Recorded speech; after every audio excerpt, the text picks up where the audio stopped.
I have some good news and I have some bad news. Good news is Ripple. Bad news, who actually shows up at the Bitcoin Miami conference? Cue the fireworks, please. Let's go. Boom, boom. Hey, there we go. A lot going on with XRP and Ripple. Again, what is going on? Day after day, they keep announcing crazy stuff out there. We're going to go over that. Bitcoin Miami way down, but they did have a funeral for the dollar. I don't know if that's good for them or not, but that happened. All today on OG Crypto and NFTs. Welcome, everyone. My name is Troy, and every day we go over the latest news in cryptocurrency, blockchain technology. We might even talk about CBDCs, which we're not a little happy about, and NFTs. Now, before we jump into it, do me a favor. It helps so much this channel to grow. Hit that subscribe button. Boom. We want 411 subscribers. And then I will again, once we hit it, I will say, cue the fireworks, but not until then. All right, let's jump right into it. A tweet from Ripple, and it just happened, says, today we're proud to announce Warren Jensen is joining the board of directors at Ripple. Join us to welcome Warren. This is insane news. A lot of you out there going, well, who is Warren Jensen, man? Who's this guy? Well, let's go take a look at Warren Jensen. This is Ripple's site, Team Ripple. Ripple appoints Warren Jensen to the board of directors. Let's read about Warren here. All right. To that end, Ripple's excited to announce today that Warren Jensen is joining its board of directors. A seasoned CFO and operations leader, Jensen brings decades of experience in business at today's most recognizable companies, including Amazon. He was the CFO of Amazon, CFO at Delta Airlines, CFO at NBC, CFO at Electronic Arts, and CFO at Nielsen, to Ripple as the company continues to expand its presence in global markets. Jensen also has been appointed as the chair of Audit Committee, the coalition of independent experts overseeing the formal auditing process of Ripple's operations. Guys, this is massive news. We continue to see the best and brightest from the world coming in and joining the Ripple board. This is a who's who of the world, especially United States. United States tech leaders are out there. They continue to pile in on Ripple. Guys, even if you look at some of the boards of other companies, I mean, just the S&P 500, you're not going to find these names. Let's go down here and take a look at some of the board members. On Ripple's board of directors, says directions, Jensen joins other esteemed leaders, including former Treasurer of the United States, Rosie Rios. Seriously, former Treasurer of the United States. Yeah, I don't see that anywhere on Ethereum. Of course not. They don't have a board of directors. They just have a dictator. Former JP Morgan Chase Chief Regulator Affairs Officer Sandy O'Connor, Managing Director of Albright Stonebridge Group, Michael Warren. We have two former SEC chairs on the board. Guys, this is crazy. We're talking about some of the best and brightest people out there that know the industry, know all the connections, and they continue to pile on Ripple's board. This is insanity. There's probably maybe 5, 6, 7, 8 companies that have better boards than this. Outside of that, there's just nothing. This is the third consecutive day of great news coming from Ripple, not counting the him and emails, but going over what happened with Medico, Ripple paying $250 million and picking up that company that handles and custodies crypto assets, one of the biggest in Europe, actually the biggest in Europe and Asia, as well as yesterday, the authority in Hong Kong, the monetary authority in Hong Kong says they're hooking up with Ripple to go ahead and tokenize the real estate industry over there. Guys, every single day, we see all these big things coming out of Ripple. And oh, by the way, they just spent $200 million on the SEC lawsuit in which the him and emails are going to come out. Now, we're going to go over that in a minute, but this doesn't seem like a company that is in stress or worry, unlike the big company that's in Washington, D.C. called the federal government that can't even balance a budget and has no clue except for wildly crazy spending, right? They're the ones that are stressing. All right, let's go on to the next one. John Deaton on Twitter. Now, James K. Filan came out 6 hours ago and said that the parties filed a joint letter for 1 week extension until June 13, 2023 to file public unredacted versions of the cross motions for summary judgment and accounting exhibits, which includes the him and email material. So what the judge did was say, all right, these things that Ripple has given us, given the court, and these things that the SEC's given us, and they both have looked it over, and they both said they wanted unredacted versions. Well, the judge said on Monday, I'm absolutely going to do that. But they have 21 days to actually turn that over. Well, no one's going to turn it over until the 21st day. So the SEC got together with Ripple and said, hey, we need a 7-day extension. So from June 6th, it went to June 13th. Now, a lot of speculation out there. I personally think that, I've lived through this for now years. So what's another week? We've been looking for these him and emails now for 18 months. We're 3 weeks, 3.5 weeks away from it. So with that being said, people that are moaning and bitching and complaining out there about it, they're more about price action. They're not more about the long distance ride we're taking with Ripple all through this journey, right? We've all heard the tortoise and the rabbit, right? Rabbit just takes off. He wants the quick money, he wants to get it. The tortoise just goes through every stage and ends up beating him, right? Ends up beating him.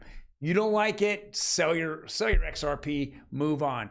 John Deaton says, a lot of comments about whether this delay is a settlement discussions. If the him and emails were going to lead to a settlement, it would have been done before they turned them over to Ripple. In my opinion, the SEC has accepted that the him and emails are eventually going to be made public. Now, we all have opinions about this. A week extension, I'm just not getting any direction from Ripple. I'm thinking, why would Ripple go ahead and ask for 7 more days? Well, the stuff that they have to show unredacted doesn't seem that bad, and they're pretty much an open company. A lot of stuff that was sealed by the judge was about certain companies and certain individuals and their families. So in my perspective, I think that of course, I'm just guessing here, I'm spitballing, plan A would be, I'll give you 7 days. Yes, you'll get 7 days. If you give me this, means we're going to the table and we're gonna have a discussion. And by the way, here's the terms of an agreement, from Ripple side. Hey, any sales that are being done today by XRP is not a security, including ODL. Okay, that's got to be on the table. Ripple SEC is going to sign off today that there's an IPO that Ripple's going to do in United States. That has to be signed off as well. That they're going to sign it off in 30 days or whatever the time frame it takes to look over their submission for IPO. And then I think that Ripple is going to say, hey, anything past blah, blah, blah day, which is probably somewhere in 2018, those are all not, and I repeat, not securities. Those are all, we want to be under the CFTC or the Commodities Trade Commission. We want to be under their regulation that the SEC cannot regulate us going forward. Okay, those are 3 things that I'm thinking that's happening here. John Deaton might be in a settlement. John Deaton saying, no, this is just normal stuff. But guys, you have to give me a good explanation why they're doing this. The only reason is because they're trying to hide something or prepare somebody for some type of information being out there. But you think about this. He says very, very specifically, it says, would have been before they turned over the him and emails to Ripple. Okay, the SEC has accepted that the him and emails are eventually going to be made public. When do you want to show SEC corruption? Not right now, when the SEC and Elizabeth Warren and all the other cronies out there are saying, well, the SEC needs to regulate this, right? It's going to look really bad that the committee or the section of the government that needs to regulate it has shown that there's fraud, that they took money for this, that they were asking, Joe Lubin and Andreessen Horowitz, and they're asking everyone's opinion that are all pro Bitcoin and Ethereum, and yet you've got to show emails in here. There's got to be emails that are saying no Ripple, no XRP, no Ripple, no XRP, and there's probably something about meeting with these people individually. Again, the SEC has fought to get to not have these go out. 6 times they lost to Judge Netburn and Judge Torres. I don't think they still want them out, personally. This again shows corruption within the SEC, and with corruption means that they get defunded or they get less funds going in. That means they have less fight out there against these companies. And more, just like Coinbase, are saying, F you, I'm gonna take you to court. And that takes more money and more time away from the focus of the SEC trying to regulate every single industry. All right, let's jump on. Tom Emmer, GOP Majority Whip. Today I introduced the Securities Clarity Act with Republican Darren Soto. This bill clarifies the regulatory classification of digital assets and provides market certainty for innovators and clear judicial boundaries for regulators. What this really says is go fuck yourself, Gary Gensler. Okay? They're saying that the SEC has no authority to regulate these crypto assets, right? There you go. Cool. Let's do this. Cue the fireworks, guys. Boom, there it is. Tom Emmer is just put a shot through the bow or over the bow of the SEC ship. I think that we're going to see this. More and more of the news outlets are bringing on all the Ripple news, and it just keeps getting bigger. We saw CNBC talk about it. Now we're seeing, Brad Garlinghouse is at what we're going to talk about next, my Bitcoin Miami. We can't wait for him to come out and talk about what's happening there. Here is a little more of a hostile takeover here from Bitcoin Miami when we talk about Ripple, but let's back off of Ripple here. It says attendance at world's largest Bitcoin conference down by half. It's actually over half as crypto winter drags on. Hey, where are the Bitcoin maxis at? Come on, you guys made all this billions of dollars. How many billionaires show up? Come on, we're down 20,000 people. We're down 65%. Come on, all you maxis, where are you at? Well, it's a little embarrassing that your platform there, your network just went skyrocketed through the roof on fees. Not a good sign, right? But they did have a few people there that had to say a couple good words about Bitcoin. Was one of them Gary Gensler? No, it was Robert F. Kennedy. He is a Democrat running for U.S. president. I like a lot of things that he has to say. He's a good guy. I think one of the few good guys on the blue team. But ultimately, I don't think he understands this whole industry, because anyone who understands this industry wouldn't be slobbering over a coin that was made up by a mythical pixie, whatever the fuck you want to call him. Right? And all of a sudden he disappears off the face of the earth, and everyone wants to go throw their money on this coin because it was the first out there, yet it's way it's being mined is causing the world, causing the highest amount of ESG out there. So it doesn't really make any sense. It looks like some of those founders might have gotten and developed another coin a couple years later. We'll talk about that in another one. All right, let's bring on Producer Emmy. How are you doing, Producer Emmy? Hi, I didn't realize I was talking today. You are absolutely talking today. Oh, what am I talking about? Because you're the psycho that we're going to talk about. Oh, I'm sorry. Let's go. How do you say the word, Troy? Psyop. There we go. So, she taught me that. She said, Troy, today's lesson in 13th grade is psyop. Okay? Yeah. Right above there. Yep. So, if any of you have been in the meme coin industry, meaning shitcoins, we'll call it shitcoins, right? The shitcoin industry, obviously they've come back around. Pepe came out, got blown up. We're all pissed off. And, a lot of people are pissed off because a lot of coins were delisted, but guess what? Coinbase went ahead and just listed Pepe because they wanted the money, right? It was all about a money grab because they're doing so bad. Quarterly reports were just absolutely, just horribly terrible. And so Pepe really brought this on. Then, of course, the founder, I think it's Ben.eth, he had a Ben coin and he put it out. And then he turned around and he went to, and this is yesterday, you can go ahead and see the beautiful, what do you call it? Thumbnail. The thumbnail I made for yesterday's video. You got to see yesterday's thumbnail. It went up today, though. Don't get confused. Yes, she went up. She put it up today because she couldn't. We had time restrictions. Yeah. All right. So with that being said, we had Bitcoin. So this mastermind, okay, Ben.eth, said, okay, I'm going to turn around and I'm going to give an ETH's worth of Ben to Ben Armstrong. Now, AKA BitBoy Crypto. BitBoy Crypto, right? So he also tagged in yesterday's video. Yes, also tagged. I'm getting a cease and desist. Yeah, I'm sure know, right? any minute now, because you know he likes to sue people, right? Come on, Ben. So yeah, he gave an ETH's worth, and all of a sudden the coin pumped. And so everyone got on Ben Armstrong's ass. And so Ben came out with a tweet saying he will never sell that ETH's worth of coins, of Bitcoin, yeah, right? You're supposed to hodl them forever. Yeah. It only took him 7 days to break down and sell them.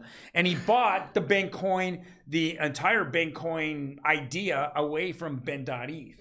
Well, Ben.eth sold it for 1,000 Ethereum, and some other shit, probably favors. We won't talk about on this channel. What kind of we don't want to talk. We're not going to talk about it. So homie has now become from nobody to somebody, right? Got really blasted yesterday on Twitter Spaces, and he has PSYOP, another meme coin. So he launches another meme coin, and he just says he does it for his community, right? I'm just doing it for my community, but I'm telling everyone outside the community about PSYOP, right?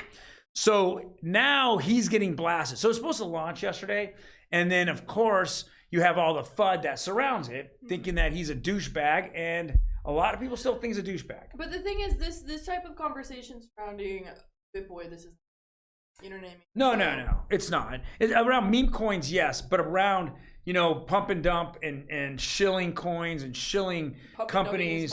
And I have to say to his defense that he has come out years later and said, yeah, I got paid for something that I shilled that I didn't even own myself, and I had no clue what it was, but I just talked about it, right? And so that's why it's really tough to take. But why is this guy, Ben.eth, still in it? Because PSYOP just was being launched yesterday, and then everything went crazy, okay? So it says, explore PSYOP's coin drama as a creator accuses a rival of intimidation, and an independent media studio condemns the project as a scam from top to bottom. Then we read here, it says, creator of meme coin called PSYOP has accused another individual intimidating his token, while the token itself has been called a scam by media, okay? And we said user eth.ben or eth_ben.eth said another user by the name of 3Oralvic has launched a separate PSYOP coin token with the same name as his own. Okay, guys, I'll say this much. Okay, when you go and you watch, and I know I'm throwing a curveball here. Anyone out there watching Shark Tank? Anyone that goes on Shark Tank and they have a decent idea, what do you think happens? They go and intimidate. They go and duplicate that replicate it, obviously on the spot. People are making money. And one way they can get ideas is exactly doing that. Just, watching it. Right. Well, you watch it, you figure it out. If you can do it, then the next day it's on Amazon for $5, right? Or whatever, right? It makes sense. There's no difference. You're pooping coins. That from her, pooping coins out of your butt, and you're turning around and you're going to say, oh, it's a meme coin. I'm just giving it to my people. Well, your people are sitting there going, well, let's give it to influencers on YouTube and Twitter and TikTok and say it's the next greatest thing in the world, and it goes up and up and up.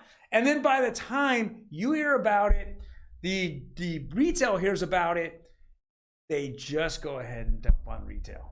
It happens all the time. That's how many millionaires were made out of Pepe? Oh. All the guys I got in the beginning, they're multimillionaires. They made a coin up, then gave it out, pumped it, and now, and I can tell you right now, they're not in the United States because the SEC can't touch them. Yeah. Right? But what really disappoints me is these major exchanges took it on because they weren't getting any volume. They've been losing money or not doing well, but they take on Pepe coin.